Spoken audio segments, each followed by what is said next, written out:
Hey, boutique owners. All right, so I've got a handy little spreadsheet here for you to help you work on your marketing strategies. And really, the goal here would be for you to work on driving traffic to your website and increasing your revenue. Now, it's not going to be easy. And this is whether you're just starting out and you're struggling, or even if you're doing really well but you want to scale at this point. Neither of those scenarios is going to be easy. And the steps that I'm going to outline are what I would suggest in either case.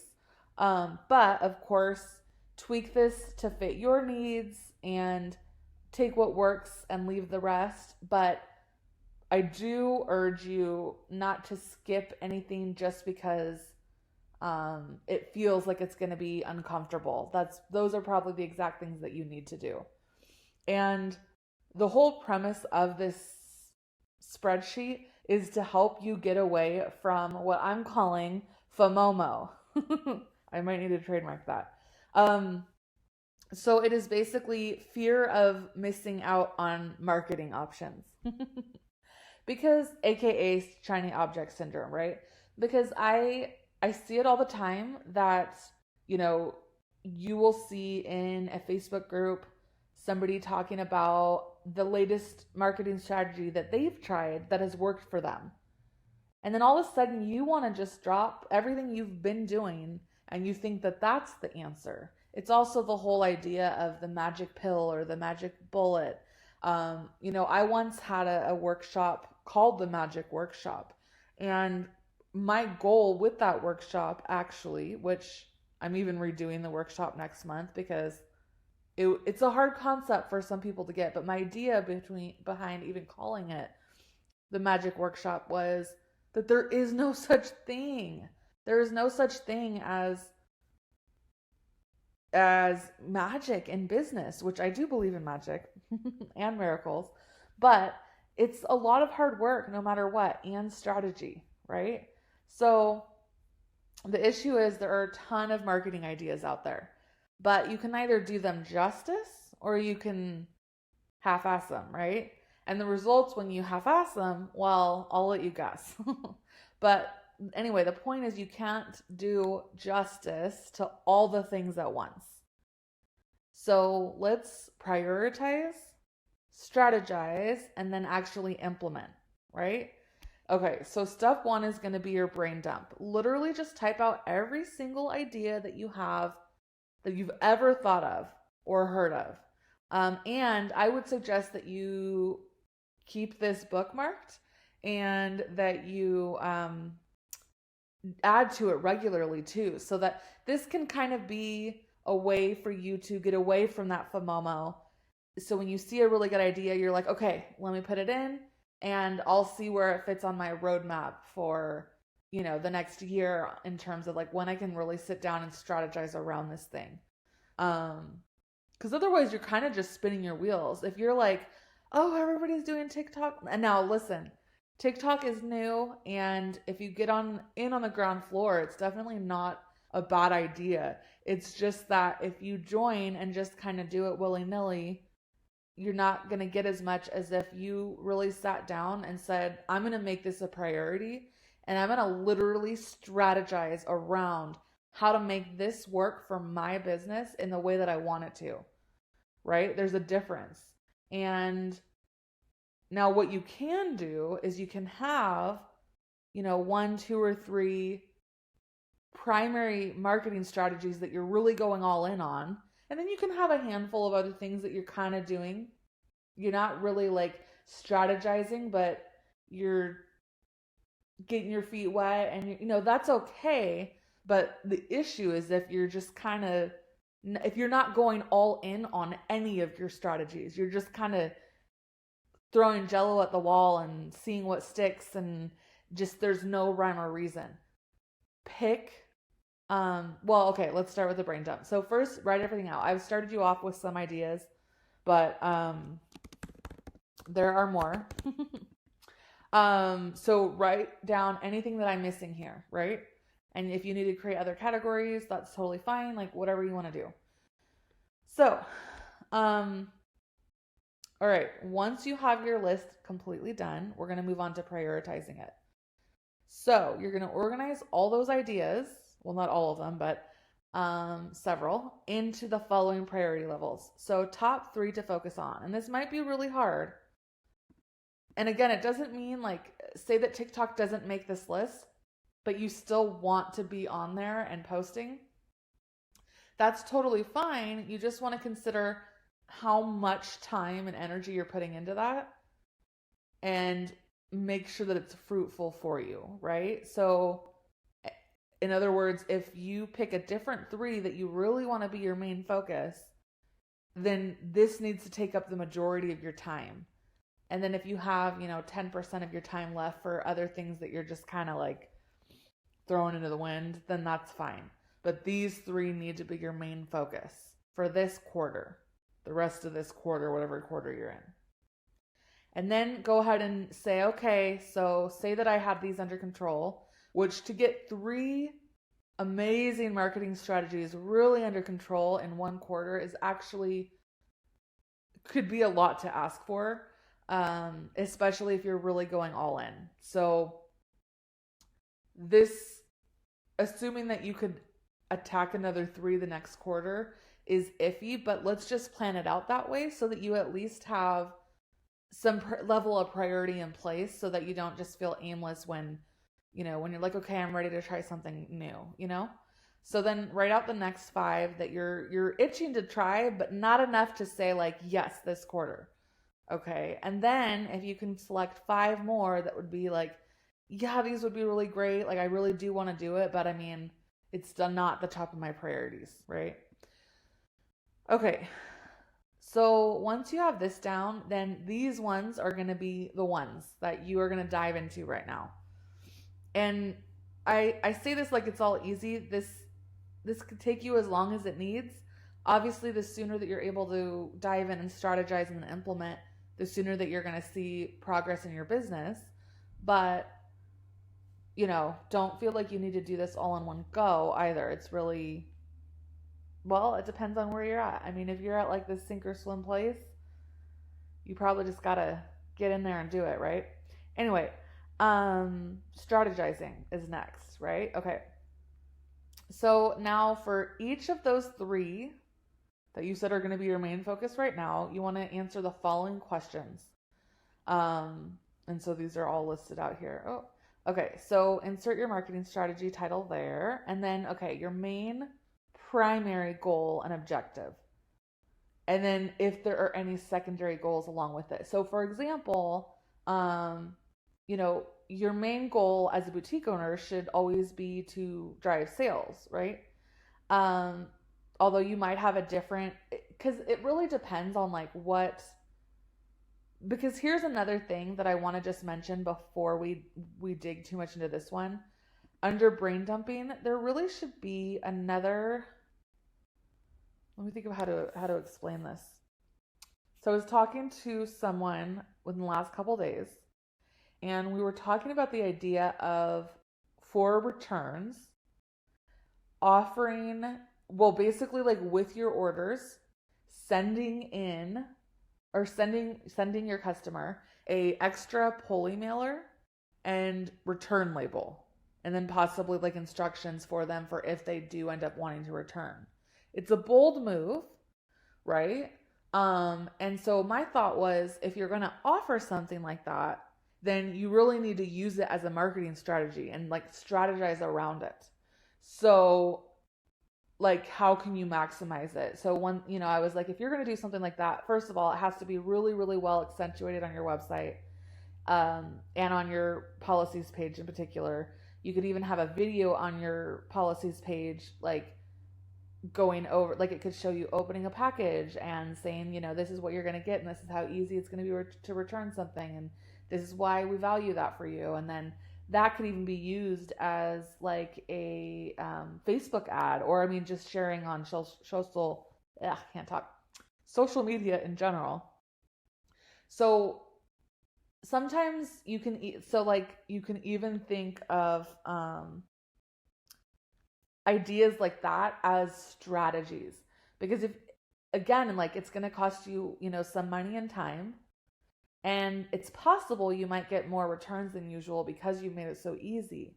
But your goal with that is, so if that was the marketing strategy that you wanted to talk about here, so like say here you were going to put sending, just let's call this strategy making returns ridiculously easy. I'm going to spell this wrong. Ridiculously easy. Okay. So this is your strategy. Then this isn't about driving sales, right? Because this isn't going to, well, I mean, that's definitely a secondary goal. But okay, so if that was your strategy that you want to talk about, your main primary goal would be excellent customer service.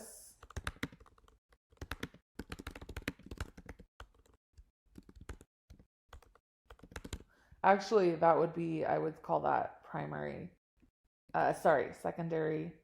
Your primary goal would be customer retention.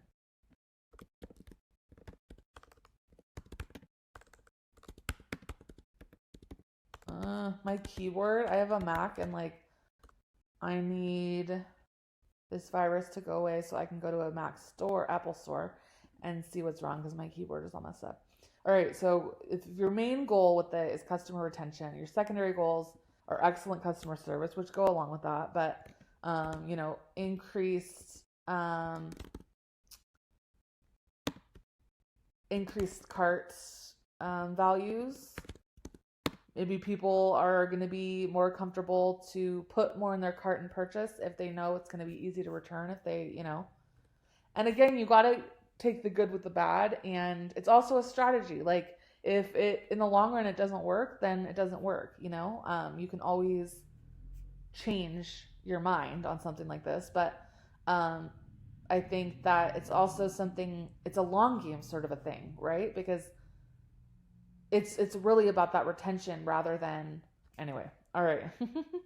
Excellent customer service, increased cart values. You could just think if there's any other goals that you have in mind for this strategy. Okay, so then list the things you need to do in order to succeed with this strategy. If you don't know, this is the time to scour your resources. The Boutique Hub, Google, YouTube, Facebook groups. Do your homework and come up with at least 10 things that will be a factor to your success at this marketing method. So, I'm not going to probably come up with a whole, I put 10 because I really wanted to stretch you here. It would be, for example, let's say that we were talking about Instagram. It would be that, you need to do multiple stories each day. You need to post several times a day, or you could come up with a number too, right? You need to interact on, other people's pages each day. And something that you should research is like, don't just pull those thoughts out of nowhere. Like, think about what else can you learn about that strategy. Okay, so when I say interact with other people's Instagram profiles, I remember hearing, Instagram is not my expertise. I will say that right now. But I remember hearing something about how it was most important to engage like the hour before you were going to post something, because then when you posted, the algorithm was in your favor basically because you were just active with others. Now, that could be outdated. It could be completely untrue. I don't know. I don't personally use Instagram all that much for my own business or personal. So, and it's not my expertise. But on my priority list, yeah, Instagram is on my priority list. It has just never been my top priority, and that's okay. Do I still try to post once a day? Sometimes, sort of. But I don't expect to get anything out of it because I'm not strategizing around it. I'm just doing whatever, the bare minimum, right? So the difference is that if I ever decided, all right, that's it, Instagram is going to be one of my top focuses right now. And maybe eventually I will. I keep saying I will. Same with Pinterest. But there's just only so much time in the day, and you have to focus on what works, and you have to really strategize on what you're focusing on. Anyway, um, so if I were to sit down and say, okay, I'm gonna really go all in with Instagram this time, I'm not gonna just say like I need to do 3 stories a day and just pull that out of nowhere. I'm gonna actually do some research and figure out if I can find the information that I need in order to actually, you know, pick 10 things that I know will move the needle. Now, the hard thing about when you're researching what's going to work with a particular strategy is that you're going to find a lot of information that's conflicting. And there's a few reasons for that. I mean, one is there's often different ways to make a certain marketing strategy work for you. So it's not like there's just one way that'll make it work. So there could be 2 people saying very different things and they could both be right. But my suggestions are, first of all, make sure that you're whether you're watching a video or reading an article or whatever it is, make sure that it's as current as possible. I mean, like ideally within the last few months, but certainly within the last 6 to 9 months. Any older than that, and it is just probably way too outdated, and even 6 to 9 months is questionable. So make sure it's as recent as possible. If you can do a little digging just to see if that person actually is reputable for you to be getting information from. And then, and then just a little bit of like common sense as well as like making what they're saying fit for you and your business, because you know your business the best, right? So anyway, but like on this example, making returns ridiculously easy, oops, what on earth did I just do? Okay. Like one thing could be, creating a marketing campaign around this new return policy. Marketing. And then, I mean, some of these, okay, so for example, like one of the things I put here was like radio commercial. I don't know how you could find 10 things, although, I mean, you might be able to. It would be like anyways, the 10 is very wishful thinking, but I do think it's a good idea to try to squeeze out as much as you can here. So anyway, creating a marketing campaign around this new return policy, including a pull emailer in each order with a shipping label, which you can do on Shippo, with a shipping label and instructions. Offering full refunds, not just store credit. It's just, if you're trying, these are your goals, like how can you get the most juice out of this strategy, basically. Okay. And I could go on, but initial setup to get this strategy started, aka the sometimes boring, tedious, or techie stuff. I should say boring, tedious, or techie, creative stuff. Okay, so here it would be something like,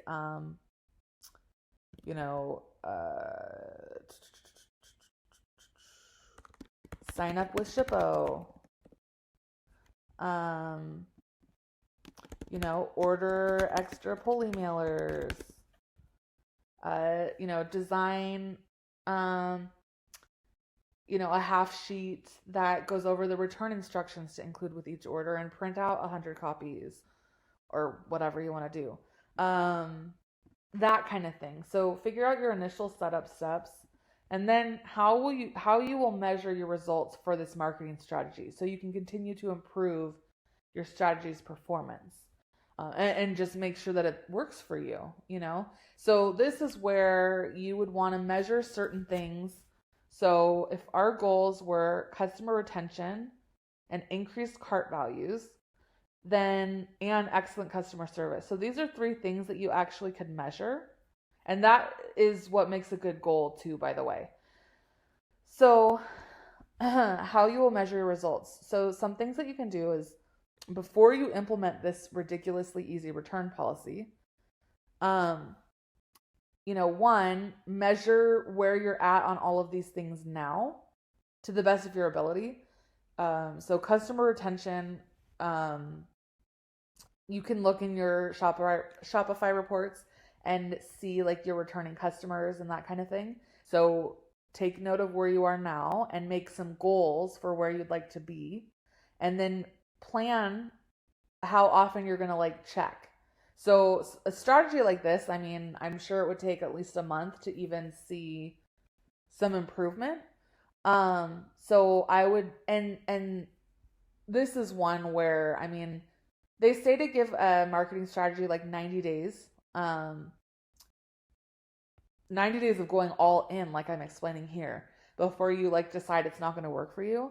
But something like this is going to take a lot longer, I think, although it depends too on how large volume you are, because it's also the number of, it's like the amount of data that you have.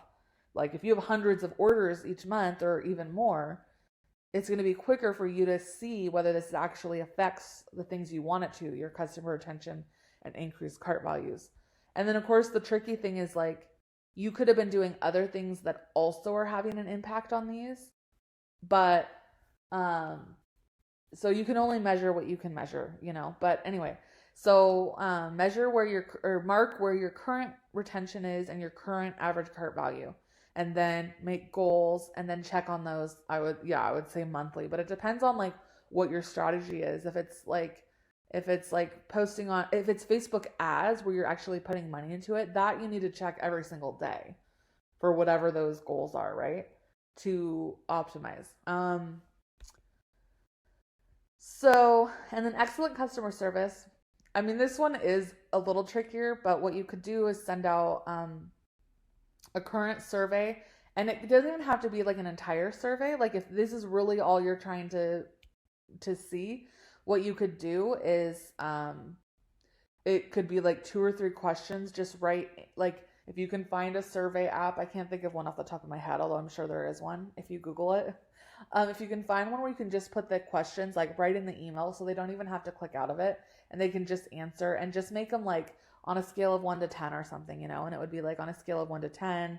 And you would only send it to people who have actually purchased, I would say, on a scale of 1 to 10, how satisfied are you with your orders? How satisfied are you with, our policies? It could be just as simple as that. And then again, this one I wouldn't do every month, but I mean, like maybe after 90 days, you could check again. So those are some ways that you can measure. So you want to know where you're at now, and then you want to make your goals, and then you want to pick the frequencies and of which you're going to measure and like how you're going to measure. So if it's just checking reports, that's fine. If it's sending out another survey, that's fine. When are you going to do that? All that kind of stuff.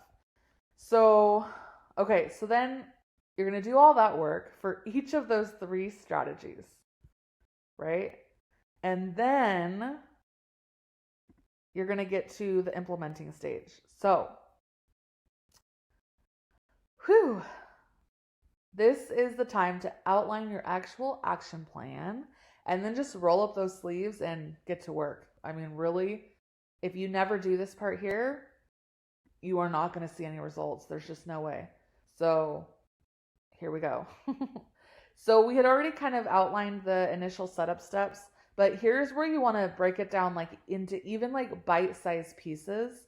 So you may need more lines than this. So just add, insert one below, whatever.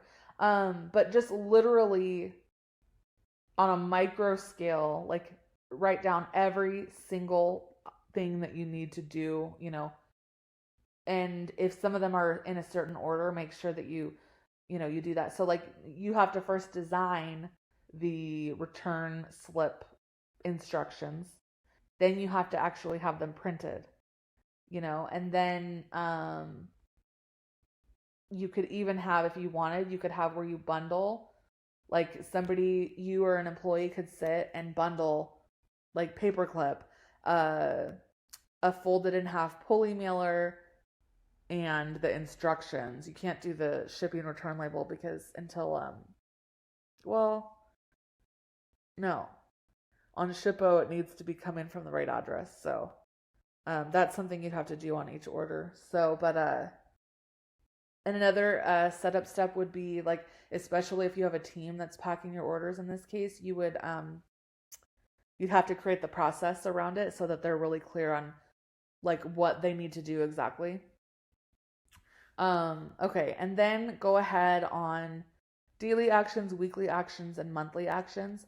And these could have to do with your actual implementation of. So let's I know that we're using kind of an odd example, but I wanted to so that you can think outside of the box when you're thinking about these strategies. But let's go back and think that we're talking about Instagram again. So you want to, your daily actions are going to be like the stories and the posts and the engagement and, whatever else you're going to do daily. And maybe you want to check, depending on how many followers you have and, how many hits to your website you're trying to get daily. There might be some measurable things that you want to do every day too. I don't know. Certainly, like I said, if you're doing Facebook ads paid, you would want to be checking your analytics every single day. But, so anyway, what are your daily actions, and then what are your weekly and monthly actions? So depending on what it is. So if it was the return process thing, then it would be like under monthly actions, it would be, measure your progress in terms of where you're at with your retention rate and your order cart value.